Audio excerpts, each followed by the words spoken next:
इसके previous part में हम लोगों ने पढ़ा था कि महमूद अपने पुराने दिनों के बारे में सोचता है। वो ये सोचता है कि किस प्रकार से नवाब अपने परिवार के साथ में खुद मैदान में आकर पतंग उड़ाते थे, और वो अपनी ड्रैगन काइट के बारे में भी सोचता है। उसके next, When he was younger and had fallen sick, younger छोटा, उम्र में छोटा, जब वो उम्र में छोटा था, and had fallen sick और बीमार हो जाता था। everyone in the neighborhood पड़ोस, everyone प्रत्येक व्यक्ति, पड़ोस में प्रत्येक व्यक्ति, had come to ask after his health। ask after means होता है का हाल चाल पूछना या स्वास्थ्य के बारे में पूछना। तो पड़ोस में प्रत्येक व्यक्ति उसके स्वास्थ्य के बारे में पूछने आते थे। यहाँ पे ये एवरीवन है, स्पेलिंग मिस्टेक हुई है। Now when his days were drawing to a close, अब जब उसके दिन समाप्त होने की ओर थे या समाप्त होने के करीब आ रहे थे। Draw to a close means होता है कोई काम जो समाप्त होने वाला हो, और दिन समाप्त होने वाले अर्थात वो धीरे धीरे अब मृत्यु की ओर बढ़ रहा है या मृत्यु आने वाली है।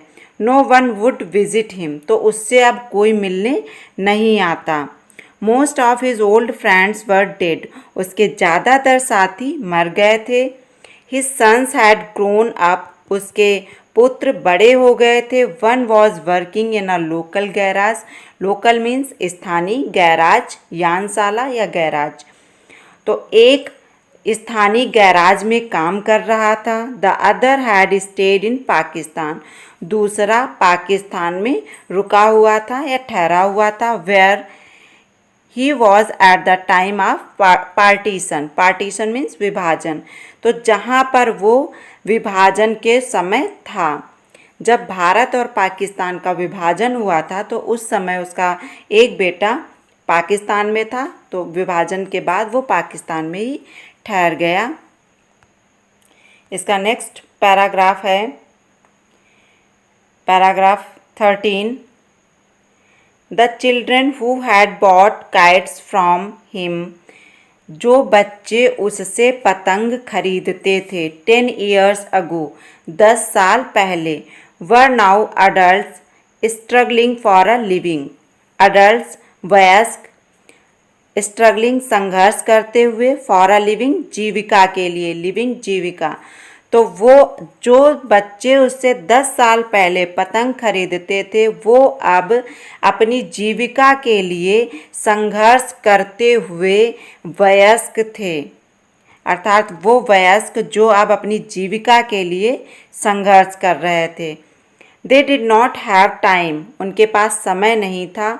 फॉर द ओल्ड मैन, बूढ़े आदमी के लिए, एंड हिज मेमोरीज, और उसकी यादों के लिए, तो उनके पास बूढ़े आदमी के लिए और उसकी यादों के लिए समय नहीं था।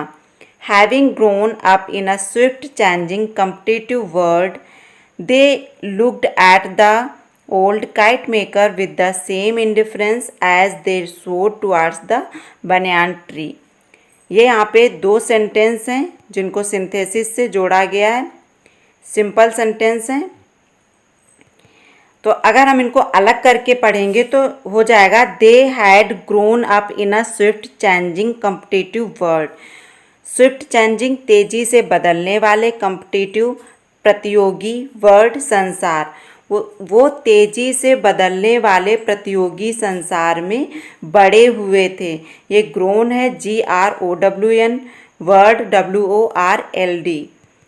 दे looked at the old kite maker, वो बूढ़े पतंग बनाने वाले को देखते थे विद द सेम इंडिफरेंस, उसी उदासीनता से, as they saw towards the banyan tree, जैसे कि वो बरगद के पेड़ की ओर दिखाते थे। जितनी उदासीनता या जो उदासीनता वो बरगद के पेड़ की ओर दिखाते थे उसी उदासीनता से वो बूढ़े पतंग बनाने वाले को भी देखते थे। इसका नेक्स्ट पैराग्राफ है both were taken for granted as permanent fixtures, दोनों को स्थायी जुड़ी हुई वस्तु के रूप में अनुदान में लिया गया था।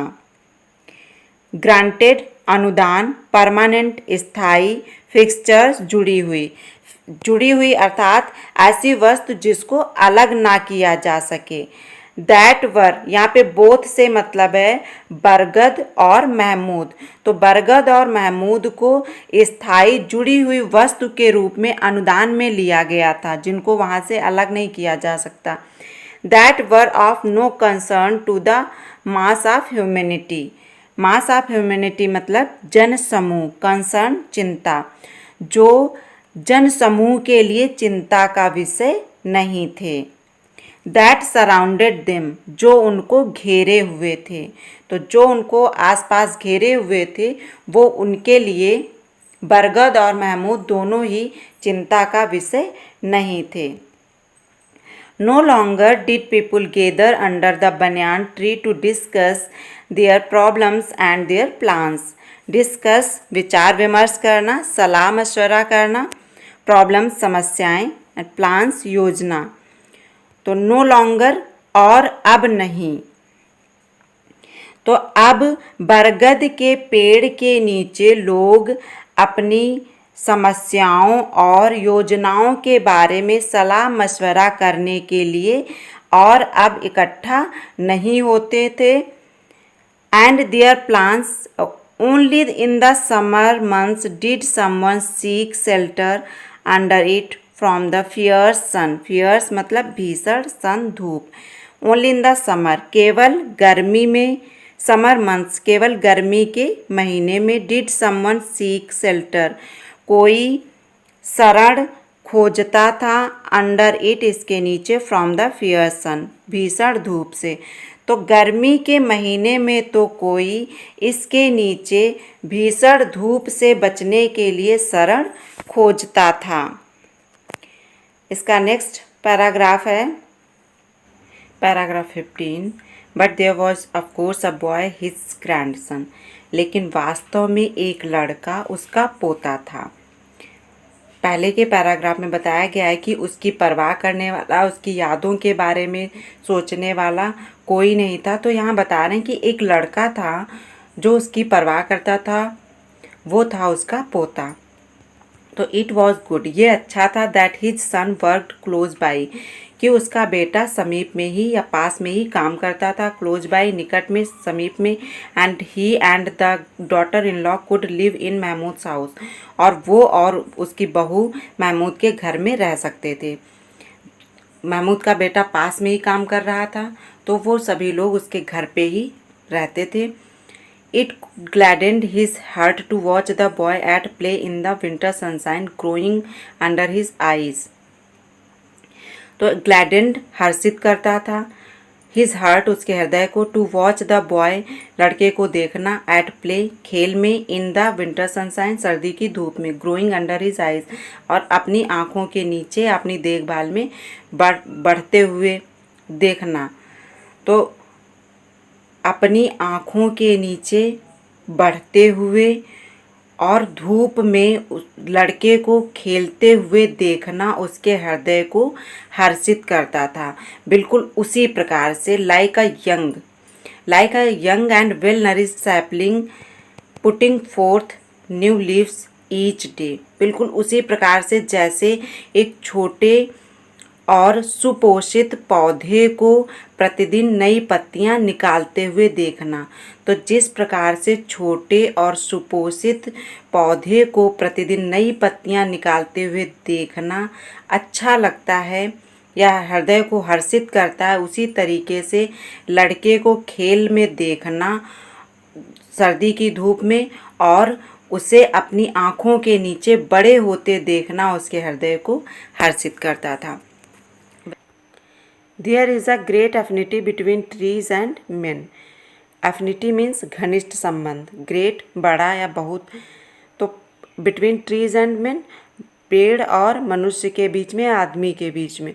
तो पेड़ और आदमी के बीच में बहुत बड़ा घनिष्ठ संबंध होता है। They grow at much the same pace. Pace means गति, वो बहुत अधिक समान गति से बढ़ते हैं। If they are not hurt or starved or cut down, यदि उन्हें चोट ना पहुंचाई जाए, स्टार्व्ड भूखों ना मारा जाए, या कट डाउन या काट ना गिराया जाए, या फिर हत्या ना की जाए। जब पेड़ों के लिए कट डाउन का यूज करेंगे तो काट देना या काट गिराना, और मनुष्यों के लिए, आदमी के लिए तो फिर हत्या कर देना।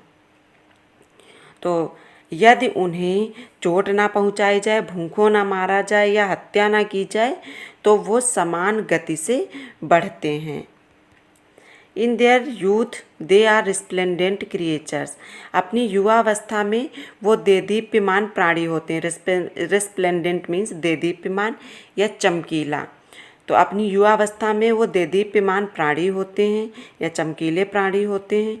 And in their declining years बुढ़ापा या ढलती उम्र, they stoop a little. Stoop means होता है अपमानित होना या अधीन हो जाना या झुक जाना। तो अपने बुढ़ापे में वो थोड़ा सा अपमानित होते हैं या झुक जाते हैं। दे रिमेंबर, वो याद करते हैं। दे स्ट्रेच दियर ब्रिटल लिम्स, ब्रिटल मीन्स भंगुर, भंगुर मीन्स वो होता है जो नष्ट हो जाए, और नाजुक भी होता है ब्रिटल मीन्स लिम्स, अंग, इन द सन, धूप में। And with a sigh, sigh means आह, तो विद अ साई आह के साथ में, shed their last leaves, shed means छोड़ देना, गिरा देना, उतार देना, तो अपनी अंतिम पत्ती छोड़ देते हैं। तो वो याद करते हैं। याद करने से मतलब अपने पुराने दिनों को, अपने युवावस्था के दिनों को या अच्छे दिनों को याद करते हैं, और अपने नाजुक या भंगुर अंगों को धूप में फैलाते हैं। एंड विद आ साई, और एक आह के साथ में अपनी अंतिम पत्ती छोड़ देते हैं। पेड़ों से अगर संबंधित होगा तो अंतिम पत्ती छोड़ देते हैं, और अंतिम पत्ती छोड़ना मनुष्य के लिए मतलब वो अपनी सांस को छोड़ देते हैं या वो मर जाते हैं उसके बाद में। नेक्स्ट है paragraph 17। Mahmood was like the banyan tree, Mahmood बरगद के पेड़ के समान था। His hands gnarled and twisted like the roots of the ancient tree. His hands, उसके हाथ, gnarled, ऐठा हुआ या मुड़ा हुआ, and twisted, twisted means घूमा हुआ या विकृत, like the roots of the ancient tree, पुराने पेड़ की जड़ों की तरीके से। तो महमूद बरगद के पेड़ के समान था, उसके हाथ ऐंठे हुए और घूमे हुए थे, पुराने पेड़ की जड़ों के समान। तो उसके हाथ पुराने पेड़ की जड़ों के समान ऐंठे हुए और घूमे हुए थे। Ali was like the young mimosa plant planted at the end of the courtyard. Mimosa plant means होता है छुई मुई का पौधा, प्लांटेड लगाया हुआ, रोपा हुआ, at the end of, and means यहाँ पर छोर या अंतिम भाग, कोर्टयार्ड आंगन।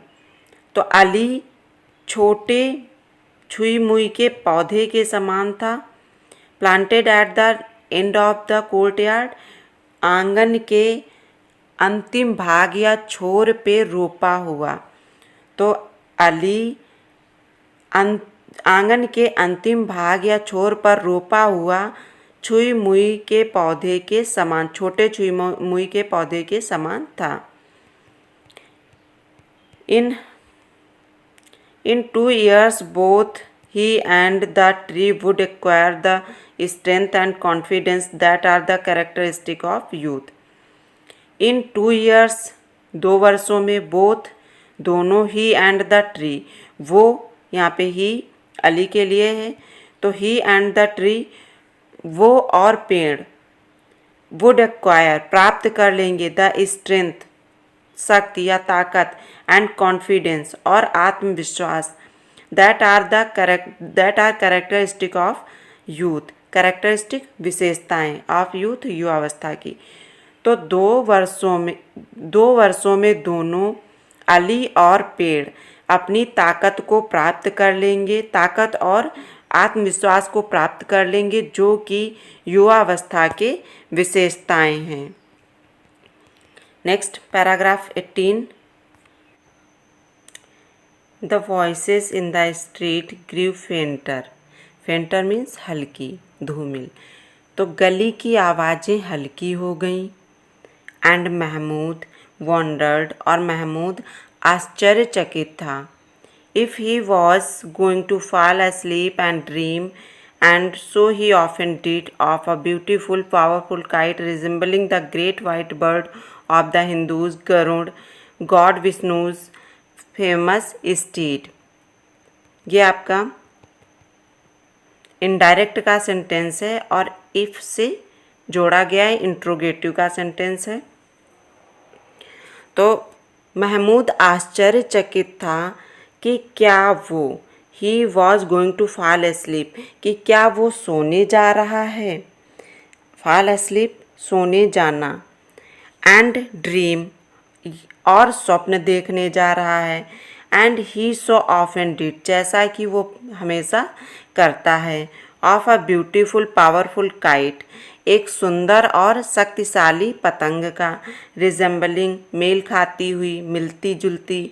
The great white bird of Hindus, हिंदुओं की, ग्रेट मीन्स महान, प्रसिद्ध भी होता है, महत्वपूर्ण भी होता है, तो यहाँ पर होगा महत्वपूर्ण। अब महत्वपूर्ण चिड़िया गरुड़। अब गरुड़ हिंदुओं के लिए महत्वपूर्ण चिड़िया है क्योंकि ये भगवान विष्णु की सवारी है। तो गॉड विष्णुज फेमस स्टीड, भगवान विष्णु की प्रसिद्ध स्टीड मीन्स जंगी घोड़ा। जंगी घोड़ा क्या होता है, जिस पे बैठ के भगवान विष्णु हमेशा युद्ध करने जाते हैं।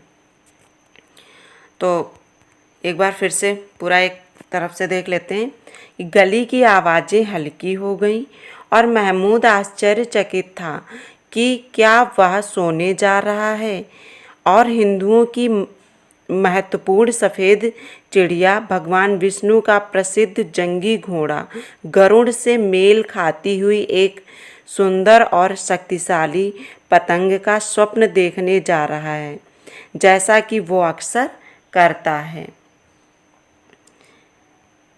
Okay, next, he would like to make a wonderful new kite for little Ali। Would like चाहेगा, पसंद करेगा, टू मेक अ वंडरफुल एक अद्भुत, make a wonderful new kite एक अद्भुत नई पतंग बनाना, फॉर लिटिल अली छोटे अली के लिए। तो वो छोटे अली के लिए एक अद्भुत नई पतंग बनाना पसंद करेगा या चाहेगा। He had nothing else to leave for the boy। उसके पास लड़के के लिए छोड़ने के लिए कुछ भी नहीं है। अर्थात जब लोग मर जाते हैं तो उनके पास जो कुछ होता है वो अपने बच्चों के लिए छोड़कर जाते हैं, लेकिन महमूद के पास अली के लिए छोड़ने के लिए कुछ भी नहीं है। He heard Ali's voice in the distance। उसने दूरी से या दूर से अली की आवाज़ सुनी। बट डिड नॉट रियलाइज, लेकिन रियलाइज मीन्स महसूस करना, लेकिन रियलाइज या महसूस नहीं कर पाया that the boy was calling out him, कि लड़का उसे पुकार रहा है, बुला रहा है। तो उसने दूर से अली की आवाज़ सुनी, लेकिन वो ये महसूस नहीं कर पाया कि लड़का उसे बुला रहा है। The voice seemed to come from very far. Very far बहुत दूर से, सीम्ड प्रतीत हुई, लगी, आवाज़ बहुत दूर से आती हुई, प्रतीत हुई, टू कम आती हुई। Next paragraph 19। Ali was at the court yard door.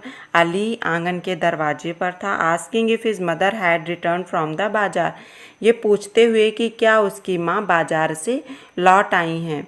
तो अली आंगन के दरवाजे पर खड़े होकर ये पूछ रहा था कि क्या उसकी माँ बाजार से लौट आई हैं।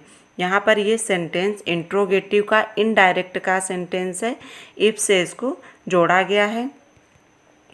When Mahmood did not answer, जब महमूद ने जवाब नहीं दिया, the boy came forward, लड़का आगे आया, रिपीटिंग हिज क्वेश्चन, अपने प्रश्न को दोहराते हुए, रिपीटिंग दोहराते हुए।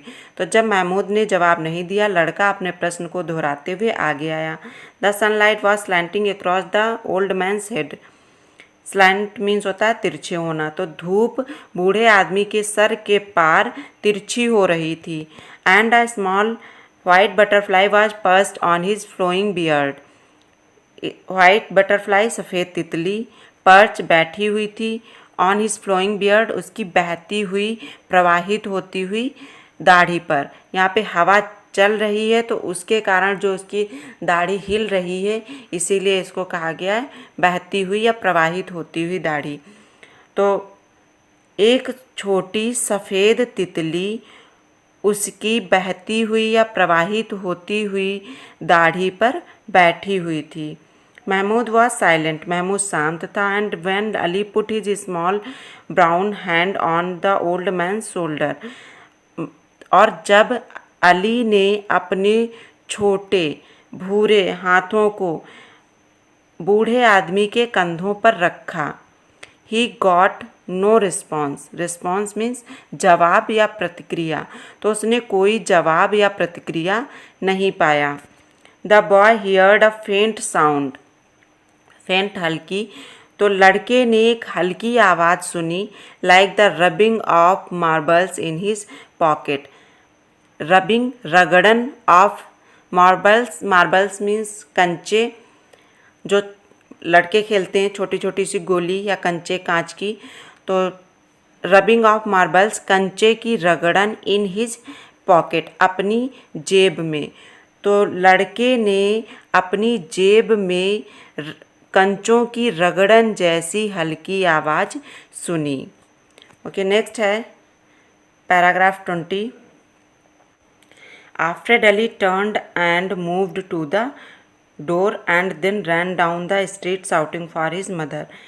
Afraid डरा हुआ, अली turned अली मुड़ा, and moved और चला गया, to the door दरवाजे की ओर। तो डरा हुआ अली मुड़कर दरवाजे की ओर चला गया, and then ran down और तब ran down the street नीचे गली में दौड़ा, शाउटिंग फॉर हिज मदर अपनी माँ को पुकारते हुए, और तब नीचे गली में अपनी माँ को पुकारते हुए दौड़ा, शाउटिंग फॉर पुकारते हुए। And in the banyan tree और बरगद के पेड़ में, आ सडन गस्ट, गस्ट मीन्स झोंका, सडन मीन्स अचानक, आकस्मिक या तेज, तो एक तेज हवा का झोंका। Caught the torn kite and lifted it, caught उठा लिया, पकड़ लिया, द टॉर्न काइट फटी हुई पतंग को, एंड लिफ्टेड इट और इसको ऊपर उठा दिया, इनटू द एयर हवा में।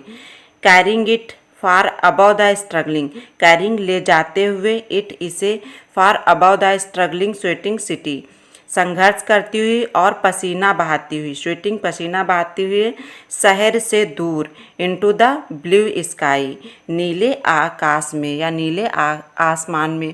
तो इसको एक तरफ से देख लेते हैं। और तब अचानक या तेज हवा के झोंके ने बरगद के पेड़ में फटी पतंग को पकड़ लिया और इसे संघर्ष करते हुए, पसीना बहाते हुए, शहर से दूर ले जाते हुए हवा में नीले आकाश में उठा दिया।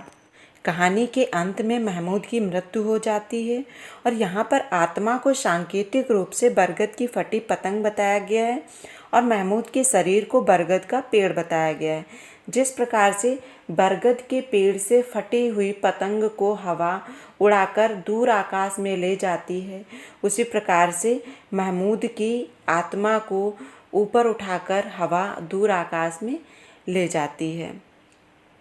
तो ये इसका लास्ट पार्ट था। आई होप आपको ये अच्छे से समझ में आया होगा। Thank you students.